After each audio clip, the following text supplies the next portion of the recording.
Okay, so that's Ripple Effect, Dark Poets, and Falz the Bad Guy alongside MI. There's a reason why I played that song. We have Falz the Bad Guy, yes, in the studio right now, hot off, it just released album, and that song alongside Dark Poets and MI, perfectly just underscores everything that's going on in Nigeria today as regards, young people and police brutality, leading up to that crazy protest in 2020, and, the slow progress that we've had, it's been 2 years, and it seems like nothing has really changed, to be honest. So how you doing, my man? It's great to have you in the studio. I'm fine now. What's the outcome? I'm fine. I'm okay. Saw you last night in your palazzos and everything. What's a palazzo? Flayed trousers. I'm not quite aware. What's a palazzo? Well, it's great. I've known you 10 years now. The first time I heard, that's crazy, bro. I know. The first time I heard your song was when I was working at the other radio station. I can't, call out any names right now. And it was the Excuse song. And there was something as regards, your sound. There was something as regards, how you carried yourself musically. And you're a lawyer at the time. I think you were still in uni at the time. You come home for holiday and you put out the record and try to see how it goes. And I think it points to one thing, that once you're consistent with something, eventually it's gonna expand. Then I remember when we got together with the late Tosin Buckner, we shot I can't remember the song right now. That you had that Jesus Christ, you had the High Class. I remember High Class, and we did Chardonnay music. And whenever I see everything you've been able to achieve right now, I'm just like, it's great to have been part of that process and to see how everything has panned out for you. Though, how does that make you feel? That is actually crazy, bro. I know.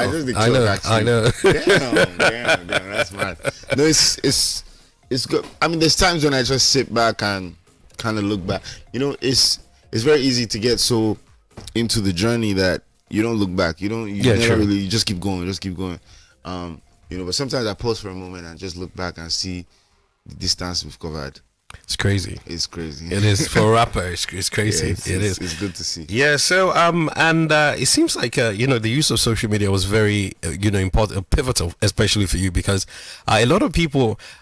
We in the industry knew that you were putting out music and you were a great rapper or anything, but a lot of people before knew you as that funny guy on Instagram that used to do the skits and everything. Then when the videos would go viral, they'll be like, okay, he has a song, then they'll go check out the songs and everything, because I can't even remember the last time you actually put out any of those your funny videos anymore. So it seems like the music is taking flight. So would you say social media was actually very instrumental as regards your ascension as an artist as well? Of course, no doubt about that. Social media plays a huge part, with arts. Social media has made the world a smaller place. Yep. You post something here, they're watching it in Australia, they're watching it in China. So remember that social media makes the world small. So it's what better avenue do you have to just propagate your gospel? So it definitely played a huge part in my career, for sure. Okay, great. So also it seems like the bigger your career got, you now became very multifaceted, and your activism was something I didn't see coming, because you were a cool guy, we see everywhere, couple high daps and everything, and we just get it on. So when you started to lend your voice to a bunch of causes or anything, I was just like, okay. And I've never seen this part of Falz, and also knowing how young you were at the time, because if we're going way back to 10 years ago when we started, that means you're in your like 21, 20 when or less than that, because I remember when you dropped, was it 28? Which what year? When you did the excuse me song. Younger. Yeah, you're like 2009. I was 19. You're 19 at the time. So it almost seems like you had this mature mind, in a young body. So when you started to lend your voice towards, causes that were affecting the everyday Nigerian, though, so was it something that was always there, or you just felt the need to actually speak out because of the platform that you had? Now that you mentioned, and now that I think about how early how early in the day I started out with activism, it probably goes to say that it's a given that it's my sort of background, how I grew up, or let me say who I grew up with, more like. So I guess it was just kind of ingrained in me subconsciously. Yeah, so it's it's just always been there, even since past projects. In my very first album, there were conscious songs on there. It's almost like a ritual every album, and picked up a bit more in later years, of course. 2018, with This Is Nigeria. Yeah. 2019 with the entire Moral Instruction Project. You know, I think that was probably the most intense level activism in the music that I've dropped, because that was a very angry project. Yeah, I know. Where everything is going on is, you know, it's, my brother, you have to be angry. You have to be angry. And that's the thing, we're not even angry enough. I know. So we're not angry enough. I know. I was having a conversation with someone the other day, and I was like, in 2000, like, you know, there's something about hope. How whenever you have hope towards anything, you never forget how it makes you feel. You know, you write an exam and you're hoping that, you know, you're ready enough so you pass. Then when you pass, you understand how you feel. For us that, you know, went to university in Nigeria, when you write JAMB and you hope that you get admission into uni and your name comes out, you would always understand how hope makes you feel. So for me, the first time I had, you know, felt anything like, you know, close to hope was 93.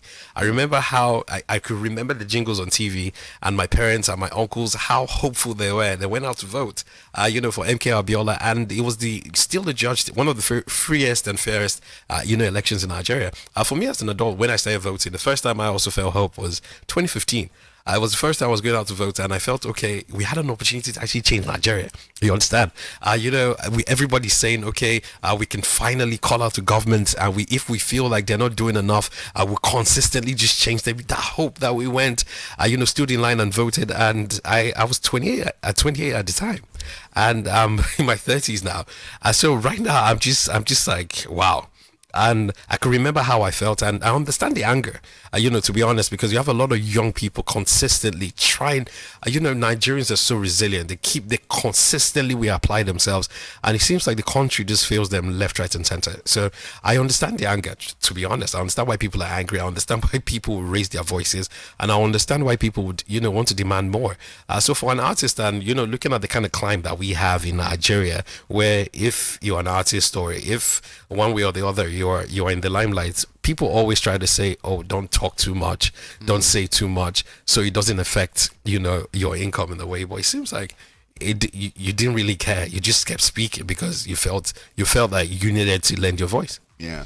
If you feel passionate about something, you know, regardless of what the consequences may be, you know, nothing is really going to stop you. Yeah. Nothing's going to stop you from doing that thing, and that's always been the case. Motive for activism has never been, you know, what I stand to gain or any ulterior motive. Is just, you know, sheer concern. You know, it's just compassion. And yeah, because of that, all that stuff is never gonna faze me. I think even the most prime concern everyone would think is probably, oh, you know, are you not scared for your life? Blah blah blah. Blah. And I keep on saying this, and I actually said it on the record. You don't want to die, but nothing to live for. True. In the sense that, oh yeah, the fear, but we're dying every day already. True. Anyway. I know. I understand. that. What am I afraid of? Yeah, I understand that. You so I'm so sorry that we're talking about, you know, the activism, you know, and you're trying to shy away from the music, but it seems like, you know, it's hand in glove right now, is interwoven in, you know, the kind of music that you put out. And, you know, what you talk about, it's an important time to even talk about it. Yeah, true. 2023 coming up again, you know. It's 8 months, you know, 8 months on an election. I think it gives us time to be able to take stock and be able to listen to people and people vying for offices up and down the ballot to see how they articulate what their policies are to the people who are going to put their best foot forward as regards leading Nigeria right now. So NSAS happened, and it's been 2 years. It's going to be it's going to be 2 years in October. And so since then and now, would you say anything has changed as regards you know, police brutality and you know, the way the government responds to grievances that the you know, that the citizenry have? One thing I want to point out right now is I think every government institution is a reflection of the kind of society that gives birth to them, to be honest. Because when you look at, you know, different strata of society, and you see the way people act, you know, fellow Nigerians, when they're in a tiny position of power, then maybe you come to understand we tend to look at how, maybe understand why the police act the way they do or anything. So do you think, you know, pushing for renewals as regards, you know, little government agencies, or we need like a renewal across board as Nigerians?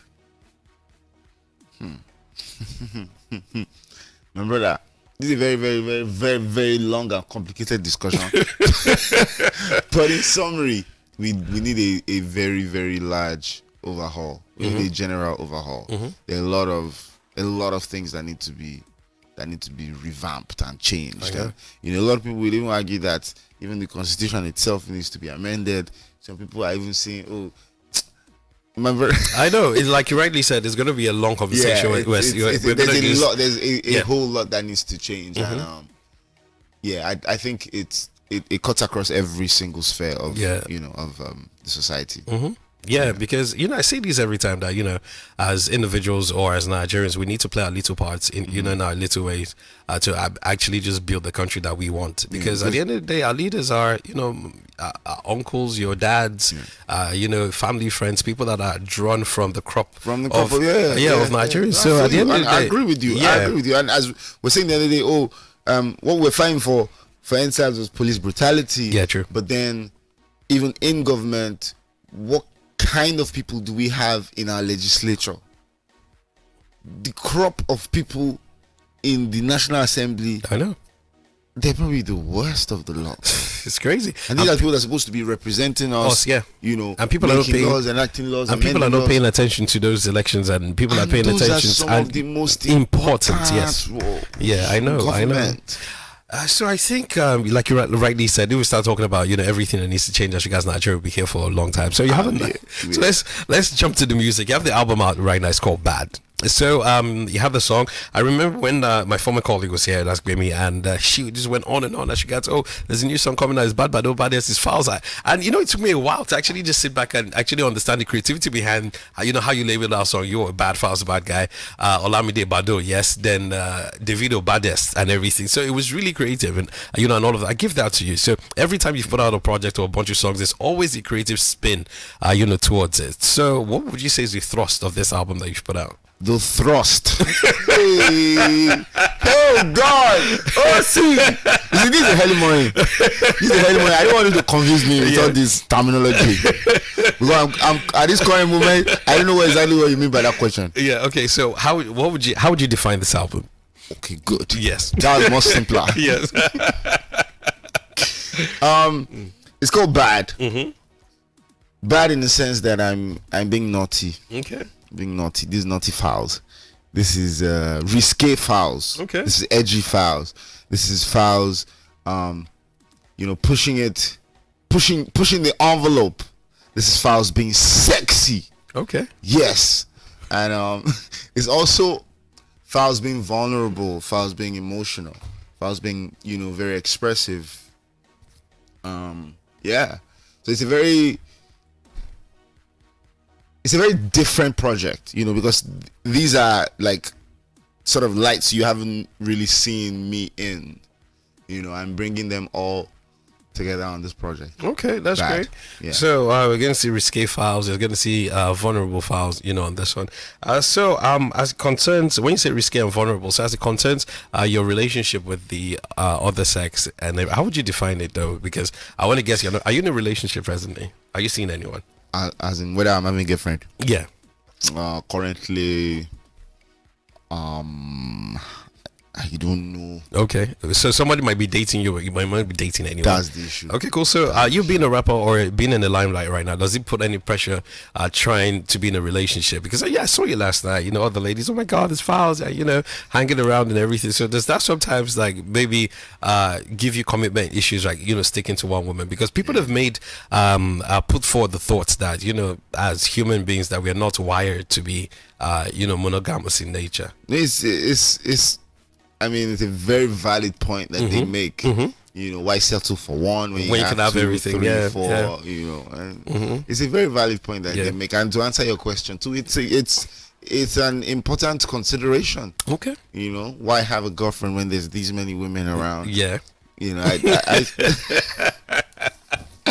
So you have a track on the album. It's called Roger Miller. My first memory of Roger Miller was I was too young in 1992. I saw, when you're too young and your folks are watching TV and you just have flash memories and everything. So the only thing I remember about Roger Miller, a Cameroonian legend, dancing at the corner flag, took the African country, that's Cameroon, our brothers, to the quarterfinals. And I wasn't even Cameroonian, but you feel that intense pride does well up in your chest and everything. So you being Roger Miller, does that mean you're like a player or something? Fantastic, Roger Miller. Yeah, so it's a play on that. Obviously I'm giving them like Roger Miller. Yeah. I see. Showing the skills. I swear, I'm looking at the lyrics right now. Have you seen a brother sweater? I don't want to tell you I'm proud, I'm better. Have you seen a brother better? Plus a little mix of Drake and Jigga. Okay, I like that. Okay, that's nice. Then you also featured Boy Spice, Timaya, LAX, Buju, Chike, Tiwa Savage. So what was the most interesting what's it called right now session that you had, or working relationship? Which one stood out for you? I feel like every track is special on this project, and every track came in their own special way. So I can't say, oh, this was the most special creation process. Yeah, everything was crazy, and crazy stories. For Nida featuring Chike, for example. Yeah, we were working, we're recording, and someone was playing a beat, and Chike literally just walked into the room. And as soon as he walked into the room, he was just like, oh yeah, record me. And he went on and the that mic. was it. And the first thing that came, it's crazy, because the first thing that came out of his mouth was what ended up being that hook. And untouched, untampered with. The emotion that I heard in that voice, I told the producer, I said, guy, please don't change that stuff. Just leave it like that. Just leave it the way that it is. There it is. Because it just captures. There's some takes like that you can never replicate. I know. So don't bother trying. Just leave it. Yeah, I feel like that was one of them. So that's a special moment for Ice Cream, for example. Myself and Buju were in the club. We were bored. We're not having a good time. Yeah. We're like, guy, we'll just go studio, we'll go record. And we just went to the studio. And Ice Cream came instantly. I know. So every track is special in terms of the story of how it came about. It's mad. Yeah. One thing I do like right now is like a lot of people, a lot of artists out right now don't properly A&R their albums. Like, so when you listen to the album, it seems like it's all over the place. But I've gone through the lyrics, I've listened to the entire thing, and it follows the same trajectory. Yeah. So you're saying it's risque, and I'm hearing risque from top to bottom. So it's a very in your feelings. It's a very I want to be with the ladies. So that's what it is. You understand? You get what I'm saying? Top down on Zumba, and by the way, spoiling, I know, hands on a tie. Blanket. Yeah.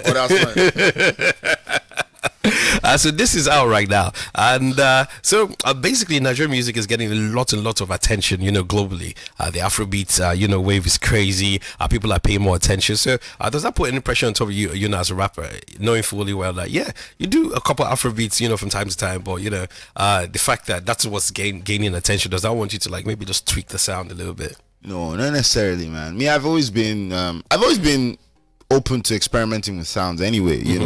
I've always been someone that fuses different sounds. I've always been huge on collaborations, so I'm very open to mixing sounds every now and then, and that's what is evident on this project, for example. But I don't feel any pressure to maybe change style or anything. I'm always going to be a rapper. A rapper is always going to be a rapper. Once a rapper, always a rapper. Oh, nice. So I just want to say we're proud of everything you've been doing. I'm proud for consistently lending your voice. Thank you so much. And also, we saw you do your thing, at Old Trafford the other day. So. Oh my! In fact, yeah, that was a fantastic moment. So as a Man U fan, I was like, tell me, which great legend that finish remind you of? Let me see. I'll say Social, actually. Social that's a Thierry Henry finish. No, you can't do a Thierry Henry, at Old Trafford. That is a Thierry. I mean, Thierry must have scored against United at Old Trafford. So you're replicating it. Yeah, fantastic.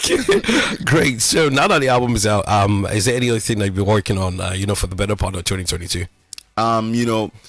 It's basically, I mean, that took majority of the last couple of months, weeks.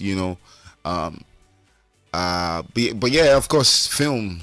Okay. Film, you know, I've of course. How would I even forget that Always been. you've done Famsi, yeah. So I watched that. I was just laughing, man.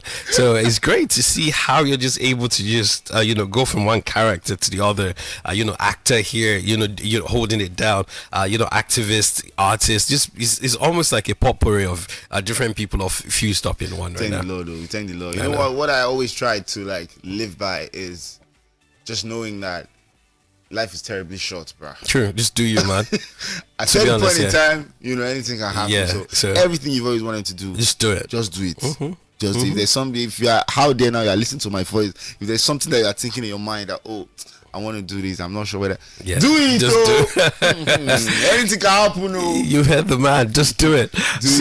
Thank you so much for stopping by. I wish we had more time to be able to chat. Like having conversations with you. Knowing where your head is at consistently. It's a joy. It's like we can just sit here and just dabble off different topics and everything. So we're about to play 2 songs off the album, Gentleman. And so who produced Gentleman actually? Gentleman was produced by Willis. Oh, okay. He was here. Willis. He was here like a couple of days ago too. Actually, he has this monster hit song that with the Kabusa Choir and Timaya. Insane. Yeah, bro. and you know what I told him? I was like, the first time I heard of him was he producing on yours on for you as well. Mad. And it's great. And it's great to see that you guys still have that working relationship going on. Brother, man. He is, man. He's a brother. And as soon as I met him, we clicked instantly, and I knew that it was going to be a long-term relationship because our energies align. I'm big on energy. Yeah. If I meet someone and the energy is now, it's weird. You'd be like, nah. But does that work with the ladies too? Of course, now our energy needs to match. Yeah. Before anything can even happen. Yeah. Okay. Regardless of this person nice, this person fine, attractive, but energy gas wow, right? Oh, okay. They have to be sparking. Yeah. So we're about to play Gentleman produced by Willis. I don't know why Osei is laughing in the corner, but the thing is that every time you see Osei, she looks like almost like a different person every time. It's like she just looks prettier and prettier every time.